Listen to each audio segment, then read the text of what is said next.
Welcome to the Happier and Healthier podcast. I'm your host, Maria Marlowe, and this is a place where we don't rely on good luck or good genes for our health and happiness, but rather we create it with our thoughts and our actions each and every single day. Each week, I'll bring you a thought or a guest that will help you live your happiest and healthiest life. Are you ready? Welcome back to the Happier and Healthier podcast. Today's guest is Deborah Hanekamp, aka Mama Medicine, who has been dubbed fashion's favorite healer by Vogue magazine. She facilitates medicine readings out of her space in Soho, NYC, and her work blends ancient knowledge from across a variety of traditions, and she has over 17 years of experience and wisdom in the healing arts. Today, she's here to discuss shamanism and medicine readings, and also how we can gain a sense of peace and clarity and calmness in our own lives by becoming our own healer, by becoming our own shaman. Before we get started, I want to take a moment to share with you about a couple brands that I love and help make this podcast possible. If you're looking to improve your health, and especially if you want to improve your digestion, you have to check out the probiotic brand Hyperbiotics. It's the most effective probiotic that I've found on the market, and it's a brand that I personally use and recommend to all of my clients.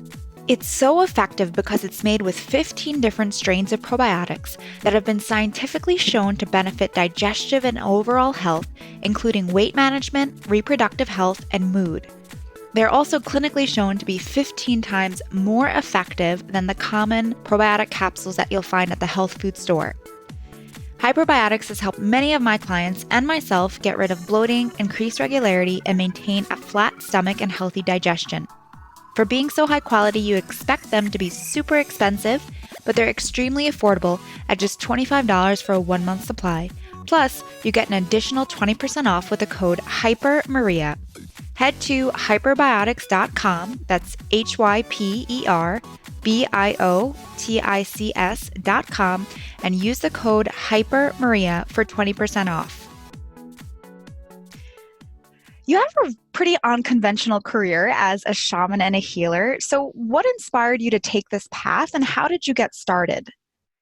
Well, I just really knew what I wanted to do when I grew up at a young age. And so I kind of got started right out of the bat, like right out of high school, looking at what can I do to develop my natural intuition.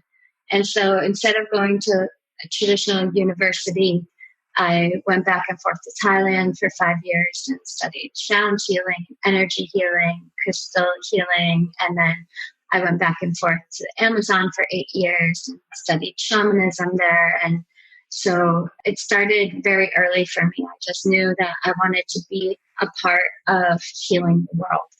And who introduced you? Because I know personally, I learned about shamanism when I was a bit older. So more when I was in college, I had this boyfriend who was like into all of this stuff and Reiki and all this alternative stuff. So he was my first sort of introduction into shamanism and energy healing. But when I was younger, I had no idea what any of this stuff is. So how did you even get the introduction to this? Was there someone in your life, or how did you find out about it? I just actively sought it out. I wanted to know what is these sensations I'm feeling and colors I'm seeing and all of that. And the first kind of pathway I took was practicing yoga and practicing Zen meditation, which led me to do yoga teacher training out in Vancouver. And then from there, I met people who, were practicing Reiki, and that, it was one door kind of led to the other as soon as I was open to discovering it and actively seeking it out. Yeah. Yeah. And that's usually how it happens, right? You kind of start taking the path a little bit, and then more doors start opening up. Exactly. Yeah. It was a bit of a domino effect. So I wanted to ask you about one line that you have written on your website. You wrote, "Compassion is my compass."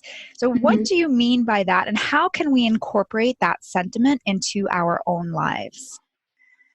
I just think that it's really important to lead our lives from a place of compassion. A lot of times, if we really look, we find that we're carrying guilt or shame or resentment towards ourselves, resentment towards others. And we start to live life from a kind of protective, even defensive, reactive place rather than a peaceful, compassionate, proactive place. And so I think it's really helpful from time to time to go in and kind of put yourself in check. Like, what are those moments in my life where I'm still carrying shame from? Where am I still carrying resentment? And who am I resenting? And then how can I have acceptance and understanding and forgiveness and ultimately compassion for myself and for those others? Another big thing that puts us in a place of insecurity, which is almost opposite compassion, is when we're seeking acknowledgement outside of ourselves and approval outside of ourselves. So I think another really helpful question, along with putting ourselves in check in order to live a more compassionate life, is to ask ourselves, who am I seeking acknowledgement from and why? Yeah, that's a good one, especially in this age of Instagram, where we're basing our self-worth on our number of likes and followers and all of that stuff. So to really separate ourselves from that. Actually, I'm curious, right? Because you have a really great Instagram. And actually, when I look at your Instagram, your feed, like, I just feel a sense of peace. Like, it really just radiates out of your photos, your captions, everything. So how do we live in this world where there are things like Instagram, and yet still make sure that we're not putting our worth, on those apps and on those likes and following? Yeah, it's not to minimize the process of, self-worth being taken from Instagram or taken from outside of ourselves and put back into ourselves. But I do think that, for me with Instagram, it's a little bit like, what can I do to offer a counterbalance to everything that is out there?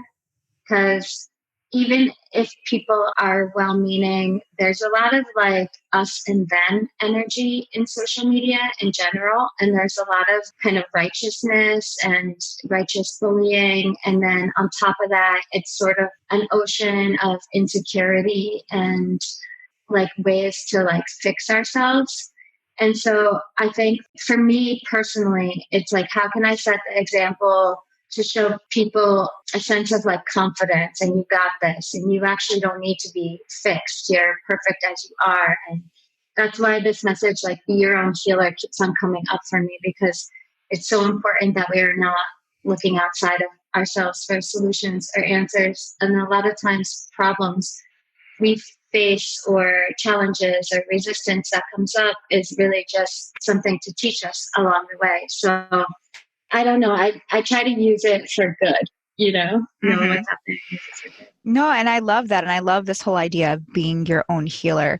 And I often talk about this on the episode in terms of food, even, in that there's nothing wrong with your body. If you have digestive issues, if you have health problems, there's nothing wrong with you. It's just your body is trying to show you something.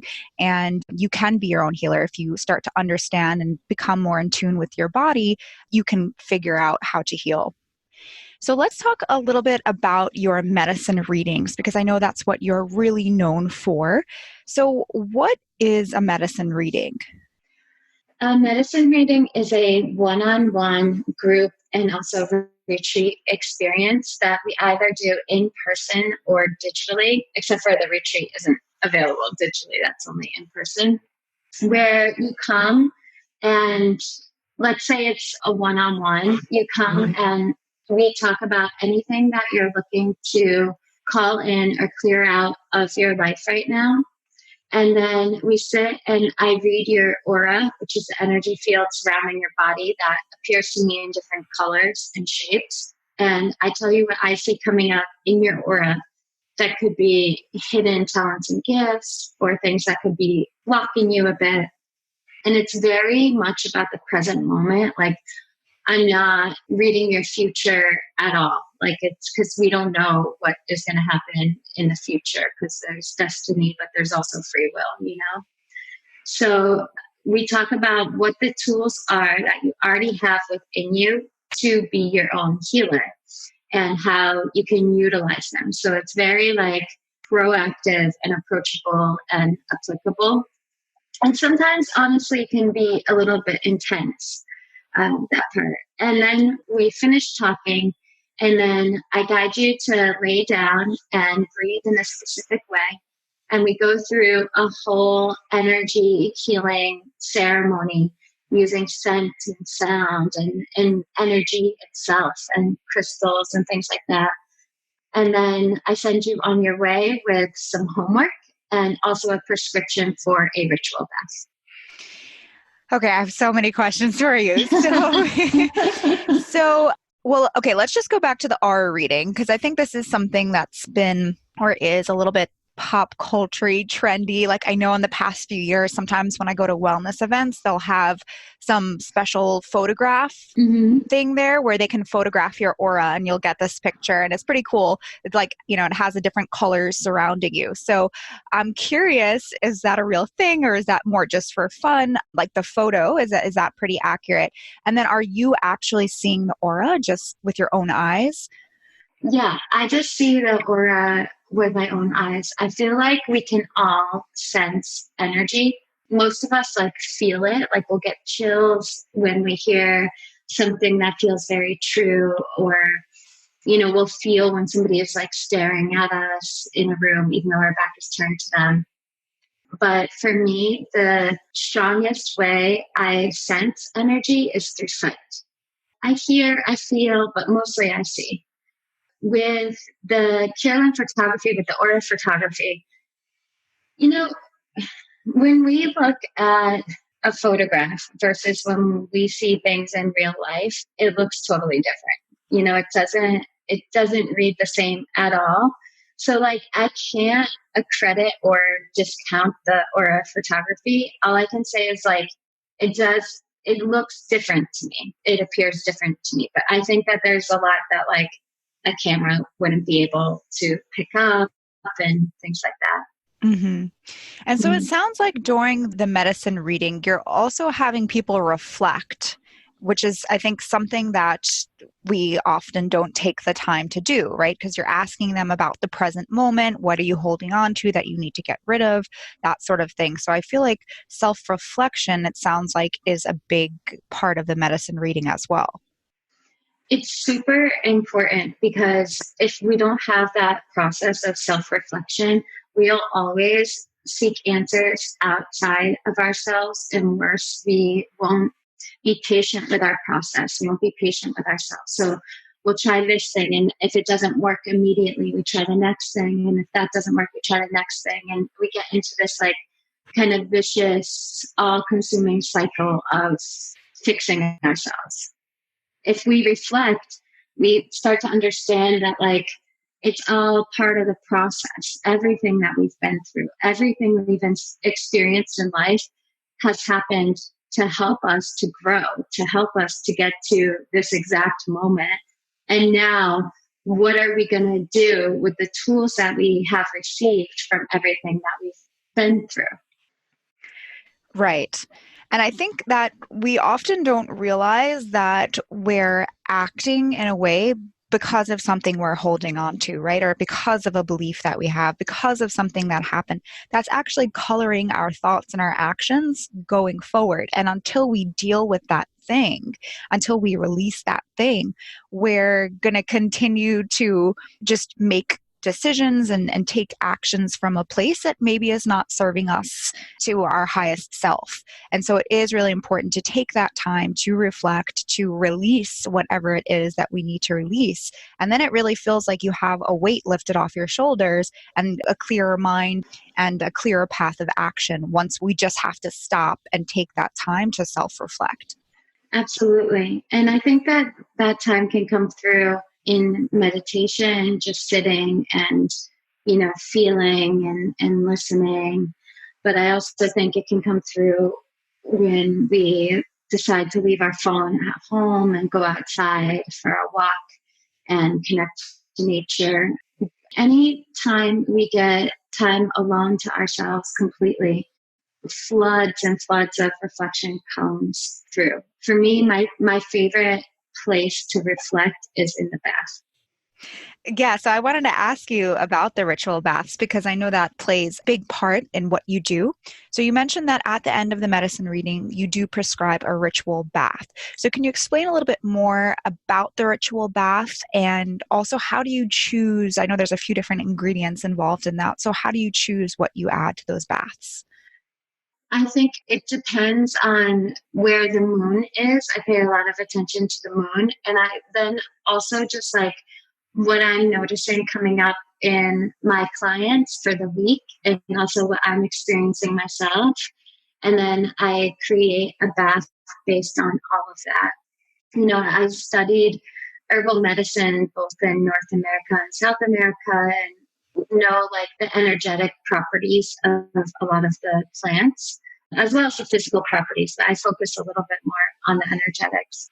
And so I go, okay, like what is the plants that needs to go into this bath? What's the stones, like all of that, and what's going on in the world right now? What is like the collective consciousness, for lack of a better word, experiencing at this moment, and what can I offer that will help to balance that experience? So you add then, it sounds like different herbs and plants, and I believe there's also crystals involved, right? Yep, herbs and crystals and salts and sometimes essential oils as well. And so I'm a big bath person. I think Mm-hmm. taking a bath is like one of the most relaxing, like nicest little things that we can do for ourselves. But I know in Mm-hmm. New York City, I mean, really everywhere, a lot of people hate taking baths, right? They just want to take a shower, be in and out really quick, and they don't even want a bathtub in their apartment. So, Yeah. can you speak to a little bit about that? Like, what makes a bath such a powerful vehicle for relaxation and for healing? First of all, it puts us in the energy of receptivity. Water is the energy of receptivity. And we feel so comforted and so much at home when we're in the bath because it is recreating a womb like experience for us. So before we go into the bath, we're feeling one way. We're carrying the charged energy of our day. But then we go into the bath and we experience a rebirth. And this is even if you're doing a bath with just water, right? You go into the bath and you are like, you're submerging yourself in the feeling of water holding you, which is very much this womb like experience. You step out of the bath, you feel a completely different way. And you've done this whole rebirthing practice on yourself without even really realizing exactly what you were doing. Right. Yeah, it's you leave feeling or you get out feeling new and Yeah, refreshed. exactly. Exactly. Okay, so after someone does a medicine reading and then they do the ritual bath, is this then something would they do medicine readings on some sort of regular basis or just when they're struggling with something? Like when would someone or should someone seek out a medicine reading? I think it's a great tool to use at any moment in life when you are having a strong time of self discovery. That being said, a lot of times people come when they're processing something really strong and they feel like they need to soundboard it with someone and just need a little assistance with that process. So a lot of times people will come with fertility issues, health issues, maybe career transitions, lots of like romantic inquiries will come up. But and in terms of frequency, you being your own healer is you deciding when you should come or not. Like sometimes when I feel like somebody really needs a lot of help, I'll be like, okay, I think you should come once a month for a little bit, just so we can help get you through this part of life. But most of the time, I tell people just come whenever you feel like it's time to. Hmm. But I ask people not to come more than once a month because I feel like then they're starting to come to me to heal them and fix them rather than them doing it themselves. Right. Yeah. And that's Hmm. a really important distinction. And I think it is easy, especially in this day and age. Everybody wants to look to a guru or wants to Hmm. just lay their problems on the healer or even the doctor and have the doctor fix them or the healer fix them, not realizing that they do actually have the innate ability to heal themselves, right, with their thoughts and with their Absolutely. actions. So Absolutely. can you share just some tips or advice? Like, how do we really start becoming our own inner shaman? I know you mentioned a couple things earlier, but what are the rituals or thought patterns or techniques? What are the things that we do to really start becoming our own inner shaman? Well, I think a really big thing is like if you are feeling out of balance, if you are feeling just like off or stuck is a word I hear a lot, or blocked, really check to see when the last time was that you spent time outside. Like sometimes all we have to do to be our own healer is just kind of put everything down and go outside. The reason why is because, and this is true even if you do live in a busy city, like I live in New York, but we have the sky and we have the people as a nature. But the reason why going outside is such a powerful tool for you being your own healer is because we really are nature. And when we get outside and we connect to nature, when we breathe in the air, when we feel the earth under our feet, we feel more connected to ourselves. We feel less alone. And therefore, we start feeling much more healed. Another thing that is really helpful is, I think, like kind of tying up loose ends in life and trying to stay organized and making sure that we see things through to completion. I think that that's really powerful. And a very simple way to do that is just, when you wake up, you get out of bed, you make the bed. Like already, like then you've made the bed and you've accomplished something in life for the day. And then Hmm. anything you do from there, it's like, it gives you this sense of self assurance and self confidence. Like, I can do this. Like, I've got this. So the more and more you kind of take responsibility and accountability for yourself, your surroundings, your actions, what you say, what you do, what you eat, the more accountability and responsibility you start to take, the more healed and balanced you'll ultimately feel. Yeah, I agree. And I just, this makes me think of another guest that I had on here who is a life coach.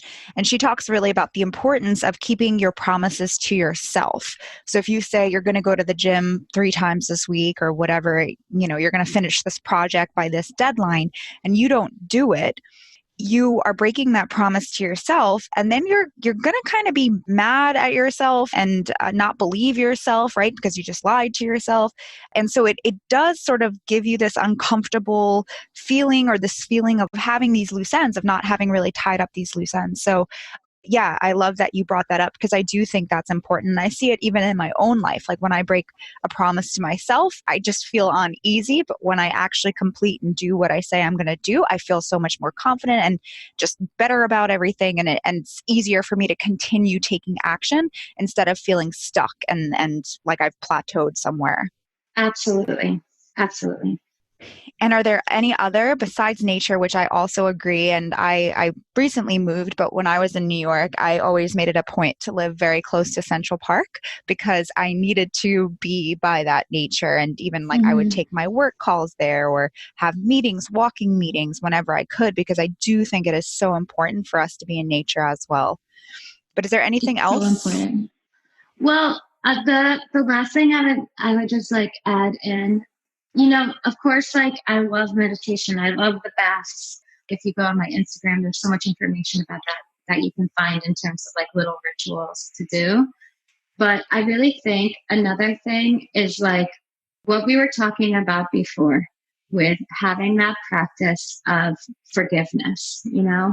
What are we carrying that we still need to release and let go of? Because one thing I see in my clients' auras, and it's very, very clear when they are carrying resentment. when they are carrying resentment towards themselves, when they're carrying resentment towards others. And it's so amazing. Like when you start to look at like who or what you've been hanging on to, all these like weird little things will start to pop up.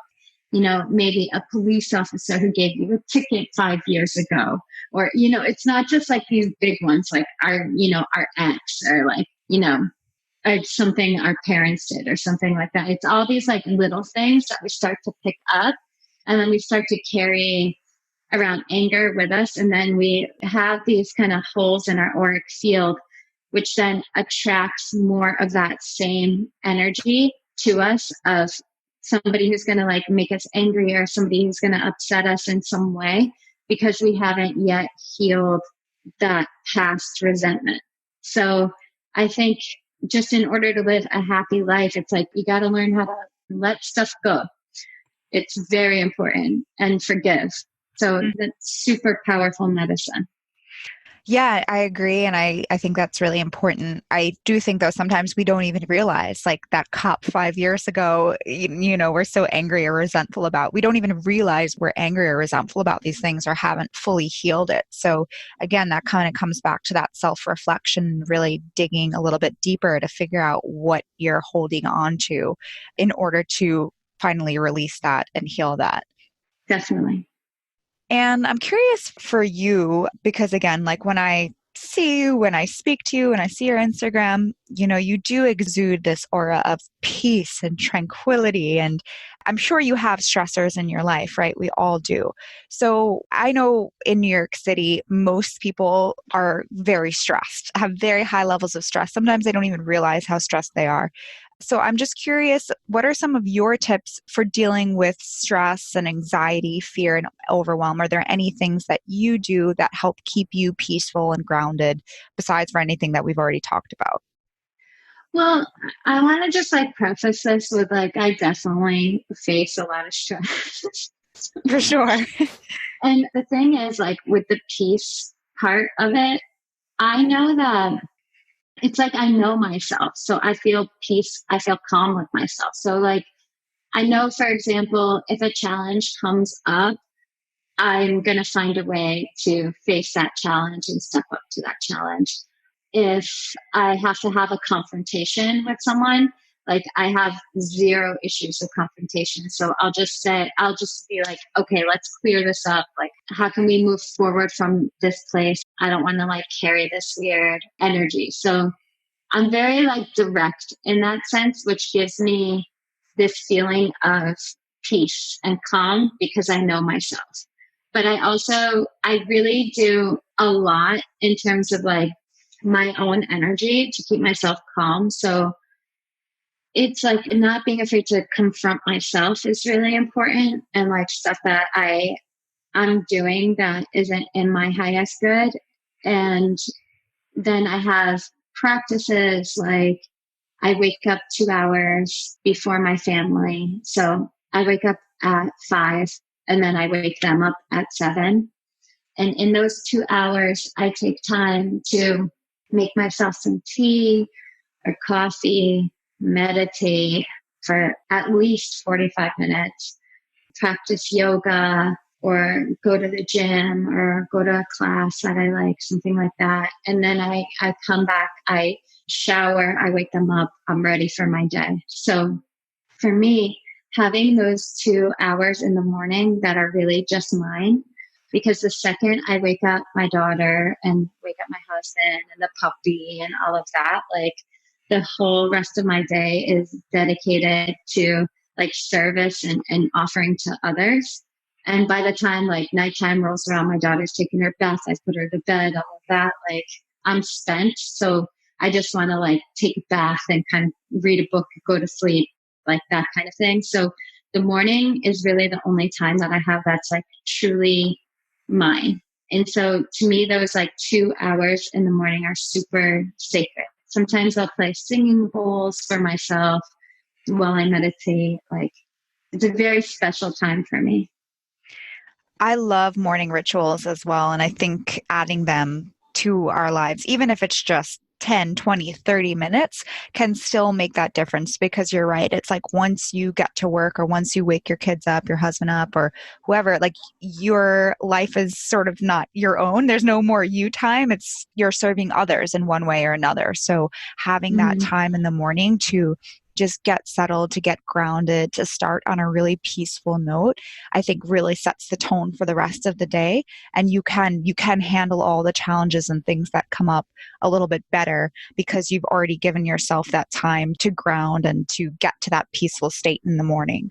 Exactly. You have touched on a few different traditions that you work with, and I know that you've studied really all over the world. So, can you just speak to some of the different traditions that you've combined? You mentioned plant medicine, herbs, you mentioned Thailand. Can you just speak to, I guess, what places and what traditions that you take from, and why you like these traditions? Mostly in medicine readings, the biggest thing that I use is the Icaros, that are the medicine songs that I learned in the Peruvian Amazon. And the way that you're taught them is that you have to diet with a specific plant in order to learn how to sing to it. So you go into the Amazon, you're totally open to the elements, you're fasting, and you're drinking an infusion of a plant for about 10 days or a month or 3 months at a time. And while you're drinking that infusion, you're asking the plant to speak to you and to teach you how to sing to it, because the songs are really, yes, it's the plants too, and it's the setting and the environment too, but the songs, the Icaros, are really how you heal. And because it was 8 years of my life, and also at such a developmental time, like I started going to the Peruvian Amazon by myself when I was like 24. So it is really just how I learned how to heal. When I was and I was already offering healing sessions before I even went to Thailand, and just reading people's auras and telling them that I would see in a sort of spiritual counseling setting and doing energy healing. And then when I was in Thailand, I learned Reiki and all sorts of different energy healing. And I learned the healing with sound in a different way, more with bowls and things like that. But I have to say, like, I'm really checking myself always about what does it feel okay for me to be using as a white American woman, right? Because like I got the opportunity to spend that 8 years of my life going back and forth from the Amazon, working with the indigenous people there, and, you know, giving a lot to them and also receiving a lot from them. But the thing is, like, I was not born into that culture. And so there is a lot of what I learned in the Amazon that when I really checked myself, it was important to leave behind. For example, like there's these beautiful textiles that they make that have the Icaros, the medicine songs, woven into them. And I have some that were made, like the indigenous women, actually, when I received my coronation to be able to lead ayahuasca ceremonies, they wove me a whole beautiful ceremonial dress as part of that gift. But like, I never show that to anyone. I never show like the textiles. Like if you come to space, it's very like airy and modern. And it really just is like the plants and stones and like earth energy, and not really like taking from the culture, because I feel really sensitive to it. When I was when I completed the apprenticeship versus when I started the apprenticeship, it was like when I started, everybody was taking these ceremonial things very seriously. There was a lot of respect, versus like fast forward 8 years later, and it was like mixed shamans. Like, people going to the Amazon one time and deciding that they're a shaman and they're going to start leading ceremonies, and or just like putting like the images of their textiles up because they think it like makes them look cool or more deep or more spiritual and things like that. And so, yes, the work that I do now, it's with what really felt like it was mine and just how I've learned how to heal. And also like my own energy that I've had the whole time along, which is being able to really see a lot about people when I first meet them. Yeah, I mean, what an incredible learning experience you've had to be able to go to these different cultures and learn with these indigenous people. I mean, you have a pretty awesome background. I'm curious because you have mentioned ayahuasca. I know that's also something that's sort of trendy now. I hear, people going to ayahuasca ceremonies on the weekend, like here in New York. I remember back like a decade ago or so, you'd have to go down to South America to really do that. But now they're popping up all over. So yeah, I guess because people are interested in it, and because it's not, I feel like, I mean, it's a pretty big decision to make to do it. I guess, what do you wish people would know about that? What should they consider before they were to do an ayahuasca ceremony? Well, I think that ayahuasca is a really, really powerful medicine that can really help people a lot. I've seen people find the tools within themselves to heal from cancer, from heroin addiction. I've seen a lot of really powerful medicine and magic come through from that plant.